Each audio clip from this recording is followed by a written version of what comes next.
Welcome into HogvilleNET Hoops. I'm your host, Kevin McPherson. We're on YouTube, as you know, recording today. Happy Halloween, everybody. It's Friday, October 31st. There may be a little scare in this episode because I do have new intel. I've also been in touch with Arkansas's coaching staff. So several things of importance here. And I know you want recruiting updates. We were just on yesterday. Just yesterday, I went through Arkansas's top 5 recruiting targets, and I gave a confidence level scale of 1 to 10.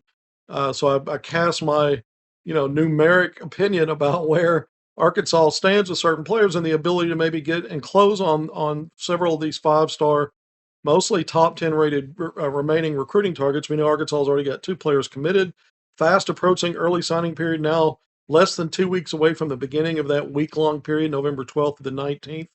But we ran through some names yesterday, and one of the things when we did that, again, I gave on a scale of 1 to 10 the confidence level, but I gave just brief details. We didn't go back through the full history of each player's Arkansas recruitment and everything else that's been going on. We just kind of got through it pretty quickly.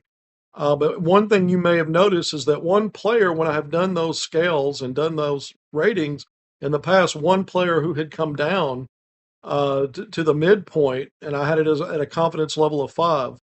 Was class of 2026, 7'1" center, 285-pound skilled big man, the number 1 center in the country, top 10 rated player. That's how I have it in my class of 2026 rankings, and at least one or more other national recruiting services do as well. But Erfan Diane, who has been a priority target for Arkansas going beyond a year.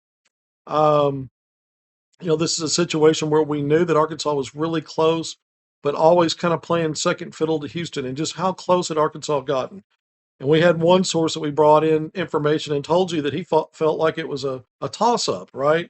We've never been in a position to say Arkansas's in the lead. Arkansas's moved ahead. We've speculated that it's possible without knowing. And then he took the Indiana visit a couple of weeks ago, official visit, and we've told you, we brought intel here discussing the fact that Indiana is really making a push, and with an NIL offer that exceeded, we probably didn't share that detail, but I've since learned an NIL offer that exceeded what the rest of the field was working with there for Erfan Diane. Then he takes the Houston visit, who's been the leader this past weekend.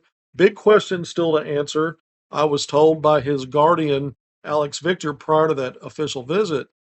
So we were hopeful that maybe Arkansas is just in the right spot to slingshot ahead if it is behind Houston. And remember, the Guardian had been telling me consistently that was the case. Well, okay, so the new intel is because of where NIL offer is and where Arkansas, we know that John Calipari has limits, caps. Yes, he's got wiggle room on his NIL offers and valuations, but those have limits. There's a ceiling to that. And this has moved to a place where I felt like more information I got last night after already recording this and putting it out. So it was later in the evening where I felt like we're not even holding at a 5 anymore in the midline on a scale of 1 to 10, that it was, even dipping below that. And then I follow up with Arkansas staff today, and I'll just put it this way. Arkansas, this is a probably not going to happen situation. That's how it was framed to me. And so effectively, we can scratch Erfan Diane off the list at this point. I'm never 100% absolute about anything. Weird things happen in recruiting. Things change. You never know. The young man's going to make his announcement, by the way, on the final day of the early period. It runs November 12th to the 19th. His birthday is November 19th. He'll probably already have his paperwork done, and that's more ceremonial. But who knows? But the point is, it's really coming up, and my read is from late last night from some information I got, circling back with the Arkansas coaching staff, that this is probably not going to happen. Probably. I'll put that word in quotes because that's how it was framed to me, which leaves, I guess, the door slightly cracked. Again, I just don't think at this point that Erfan Diane is in the mix, and we know that Calipari and staff backed off of the Ratliff twins. That's reporting I brought to you weeks ago. We know there was another frontline player that Arkansas had offered late in the summer, Chase Foster, who ended up committing to Pitt, and Arkansas backed off of him after being in the mix, not only offering him a scholarship, but could have had him on campus for a visit. and backed off of that. And then because of those dynamics with Foster and the Ratliff twins, I came on and said Calipari, the most likely scenario is Calipari feels good, really good about one or both of Erfan Diane or Baba Aladdin. And as the last few days have played out, the visit to Indiana for Diane, then the visit to Houston, the perceived leader, it became more and more apparent to me that the NILs have escalated up. And what I didn't know was what was where Arkansas was with that, and would they stay in the game with that? And then again, a source I talked to last night after we recorded yesterday's episode said Arkansas is probably not going to raise this. And without bringing up the NIL part of it, circling back to the staff, just it coincides with what I'm hearing. This is probably, a parting of the ways at this point with Arkansas and Erfan Diane. Okay, so we're almost 6 minutes in. This is the biggest part of the intel. I've got more, but that's the biggest part of it because now we effectively can move on from wondering, is Erfan Diane going to pick Arkansas? Again, if something changes, if the door's still slightly ever so cracked, we could circle back to something positive on this, we will. But for now, it's looking like this is, going in opposite directions here. And so for those that were clamoring for the number one center in the country, a very skilled, big-bodied big man who's going to have a good career beyond high school, you got to move on. And so this is not a player where you look at a situation. Arkansas hasn't whiffed on anybody in this recruiting class. This is a straight up scenario where Arkansas's not, it's got its limits with NIL. And this is a choice. If you choose to not go where others are willing to go, that's going to be part of the equation. Then you've made that choice. It's not like it was in recruiting in the past where there wasn't a big price that you knew about. There's always been money exchange under the table on varying levels. But in this scenario, Arkansas is opting to focus on other recruiting options, and so that's the scenario there. Baba Aladdin, on the scale of 1 to 10, I had as the strongest of the remaining players that Arkansas is recruiting yesterday, a 7. I still feel really good about that. I mentioned yesterday that there's an SEC team, probably not guaranteed, but probably to be the next to get a weekend visit. And I've been running around crazy today, so I don't know if it's already out there. I haven't mentioned the name of the school. I can tell you that Arkansas's coaching staff is aware of that. So I wasn't sure if they were, but they are. And so we'll see if it's already out today. Again, I've been out at Little Rock Trojans basketball practice. Darrell Walker, Razorbacks royalty, trying to figure out another season without KK Robinson, another knee injury. First team all Ohio Valley Conference 2 seasons ago now. Blew out his knee late in October practices last year, so he didn't play last season. Re-injured the same knee and is out for this season. His brother, a freshman, a 4-star, former ESPN Top 100 player, Kellen Robinson, also ruptured ACL. These things happen within 3 weeks of each other. Both players out for the year.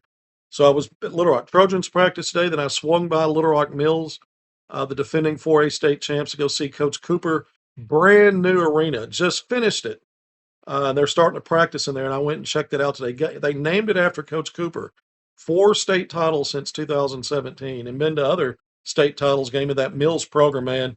Great coach. I'll be putting out some content from that practice. I put a little bit out from the Little Rock Trojans practice earlier. The point is, I've been out of pocket, so I don't know if anything's come out yet about Bob Aladdin's next visit, but I'm very bullish on Arkansas, where Arkansas stands here. And this is another situation like they all are. If NIL gets to a point where it's not where Arkansas wants to be, Arkansas won't be there. I can give you some updates on the 3 5-star, top 5 rated 5-star guards that Arkansas has had on official visits, been recruiting each of them for long periods of time, well over a year for each of them. Jordan Smith Jr., Caleb Holt, Brandon McCoy Jr. We keep hearing the drumbeat that these guys are probably waiting to the spring. We've had little interesting scenarios with Holt and Jordan Smith Jr. both shoehorning in unscripted, unofficial visits. Holt to Kentucky, and Jordan Smith Jr. to Duke, and both of them were returning to places they'd already taken official visits to. So it makes you wonder, maybe they're going to fast track this and actually get it done early. We can't rule that out, but my source last night told me that these guys are probably going to wait till the spring. That's still what it looks like as of now. This is a source that's really dialed in. I bounced that back off the staff today just to see, and that's the impression there as well. Probably going to have to wait on all three. That's where it is now. Things change in recruiting. It could be different 5 minutes after we wrap this episode. But for now, and the intel from last night, and then following up with Arkansas's coaching staff, this is what things look like right now. Mika Miernan, Arkansas is still in the mix there. The thing with that is, the 6'10", very versatile, talented frontliner, playing professionally overseas. Probably not going to know anything at the soonest about him, and it would be sometime in the spring or even later, potentially. So that one could carry on for a while, but it's not that Arkansas's pulled up stakes and backed out. The confidence level I gave for Brandon McCoy Jr. Was 5.5. The comp yesterday, so better than the midline. I still think Arkansas has a lead, even if it's an ever so slight lead. Others think maybe Michigan, maybe Alabama, maybe some other destination. I think, and I had 5s for both Caleb Holt and Jordan Smith Jr. I think Arkansas feels good where they are right now with all three of them, but nobody feels good. Nobody feels great, in other words, when you're waiting it through until the spring, if that's how it's going to play out for each of those guys, because again, things can change. NIL asking prices being one of many. And then you don't know what's going to happen with your own team and where you're going to be at by the springtime. And does your roster look favorable to impacting these decisions in a way that lands that player with your program? And in Calipari, I say it all the time, the best to ever do it in recruiting. He'll figure it out. Arkansas's not finished. I don't think they're finished for the spring, or excuse me, for the early period. I'll put it that way. I think, we've said all along that they should. My belief is they'll get to at least 3 by the early signing period, maybe more, with a max cap of 5 if all the dominoes fall the right way. But if you were going to get to 5, that probably meant you were waiting on 1 or 2 into the spring period. And so we're still consistent there. The only thing we've effectively done today, and not 100%, just take him off the board. I know that's what it says up here. It says likely off Hogs board. So, anytime there's a probably not thrown in there, that doesn't mean 100%. Absolutely no. Move on. We're starting to move on. That's what it looks like with Air Fandiani. Okay, let's move on to some other stuff. Arkansas, and I just said Arkansas, it's up here on the screen. Arkansas still in the mix for the other 5. Obviously, the 3 guards, McCoy, Smith, and Holt. Baba Aladatin, combo forward, I call him, for the college level. Jumbo wing for the pro level. 3-4 combo. He'll be at Arkansas, so you could count him as a front line, partly a front line addition if you get him. And the same with Mika Miernan, but I think he, as he adds strengths and continues to mature, could potentially be a 4-5 as opposed to, I see Aladatin more as a 3-4. So you could even see a scenario where you can maybe get both of those guys without it being a conflict positionally. All right, let's move on to some other things. Another preseason honor for a Hog. We talked about it yesterday. Between national and preseason national and SEC honors, it was really guys like Carter Knox, DJ Wagner, Darius Acuff Jr. And I made a point to say, that's it. That's it. Well, today, the Kareem Abdul-Jabbar Award, which goes to the nation's top center at the end of the season, there's only 20 players on the watch list. Arkansas transfer, big man Malik Ewan is one of those 20 players. And so now there's a 4th Hog with a preseason honor, the Kareem Abdul-Jabbar Award that goes to the nation's number 1 center. So kudos to Malik. He had a really strong showing against Memphis in preseason. He's a guy that I've said multiple times is Arkansas's best all-around offensive threat when you look at the front line, and is in the top 2 or 3 when you look at the team in total.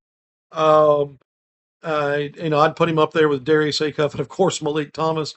I think those are probably your 3 best offensive players when you consider the ability to do multiple things. And then Ewan, of course, if you're going to have a low post game, which we started to see that in that Memphis tilt, He was the guy that Arkansas was making entry passes to. God, he's just a versatile guy. But kudos to and congratulations. Pictured on the far right, dunking the basketball. I think that was the Memphis exhibition, the Memphis game that photo was taken from. And then I've got Nick Pringle on the screen in a grainy, fuzzy photo that I took from my phone on my old PC. I was watching Arkansas's. Nick Pringle had a Zoom presser today to preview Arkansas's game against Southern. And I wanted to mention that mainly because Nick does a great job with the media. He is a great interview, and he really goes into detail about a lot of things. And I was really impressed with what his outlook on this team is. Just like everybody else, Calipari, even though he tried to punk the brakes at SEC Media Days and complain a little bit about it, mostly it's just been rave reviews from the head coach effectively about this team. And it's everybody I talked to inside that building, including the staff. It's pretty strong how they feel about it. But Nick Pringle talking about it as well, but also the fact that the team doesn't need to be complacent. He used that word a lot. He heaped a ton of praise on Malik Thomas. Said the guy is just, really dialed in. And it's what we gave you when we were giving you all the intel through June and July. We were talking about how Malik would have big moments, big stretches, and then, there were times where the stretches weren't so good. But the fact that, and then it got to the point where he was almost automatic in drill work, but streaky when they would go competitive. But one of the reports we gave you the entire time was he is completely locked in on what the coach's words are, that he was so dialed into everything. And you're starting to see that translate. You're starting to see him take to heart the things that Calipari's been talking about. Less is more with the dribbling, with the wasted movement, cutting that stuff out of his diet and getting comfortable with the catch and shoot opportunities, one dribble shot, those kinds of things. So Pringle talked more about that. He said a lot about this team.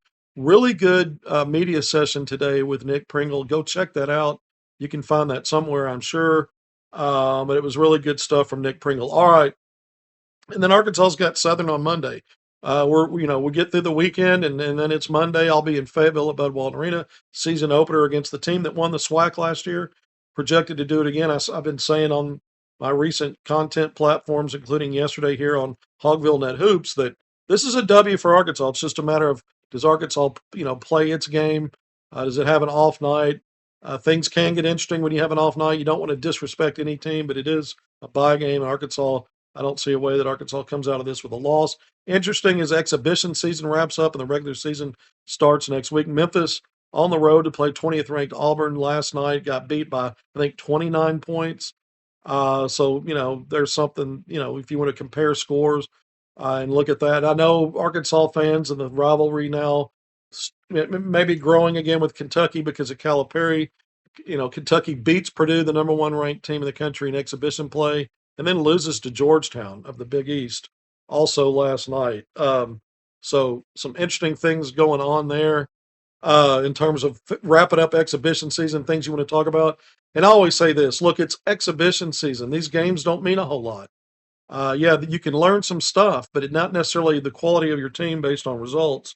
Excuse me. And so, enjoy the Kentucky loss, I guess, if you want to look at things that way, while you can. It was exhibition, it didn't count. We'll see. But I've got Kentucky up there at the top of the league. After Florida, I've got Arkansas and Kentucky finishing one game behind, tied for second. But the more I see this Arkansas team and the more I talk to other folks, this has a chance to be one of the best teams ever at Arkansas. And if that's the case, then to say that it's got the makings of a final weekend Final Four team, that becomes a Captain Obvious statement if it's true that this has a chance to be one of the best teams ever. One of the best teams ever went to a Final Four before it was probably its best, and then it went to an Elite Eight after that, and then by the time those guys were seniors, Todd Daly, Mayberry, Oliver Miller, that team slipped up and didn't get out of the second round of the NCAA tournament. So you could have a great team and still not be a Final Four team. The point is it's Final Four caliber, and it's got the opportunity to be one of the best ever. I mean, I continue to graduate the talking points. I'm not predicting this team to win every game. It's a brutal schedule, and they're going to be probably some ugly moments. So, not everything's going to be perfect. The Arkansas's national championship team lost 3 games and had to hang on, had to figure out a way to salvage wins and several more, would have been a very different season. So this thing's not going to be perfect, but man, I think it's really good. And circling back with the staff just to kind of wrap up that part of it before we move on to the Pro Hogs here. Just pushing back and saying, hey, because coaches a lot of times are not going to acknowledge stuff like that, but they're pretty confident over there about what they have. And you got to remember, this is a staff that's recruited at the highest level. Before they got to Arkansas, at Kentucky, a blue blood, there's been great success everywhere Calipari's been. A lot of great players and great teams, and to be as bullish as they are right now says a lot because they know what it looks like. They've been there, done that. All right, we're just over 20 minutes. We're about to wrap up. Just a little Pro Hog update. I told you guys I was going to do it. The regular season's well over a weekend now. I'm almost, I guess, 2 weeks in.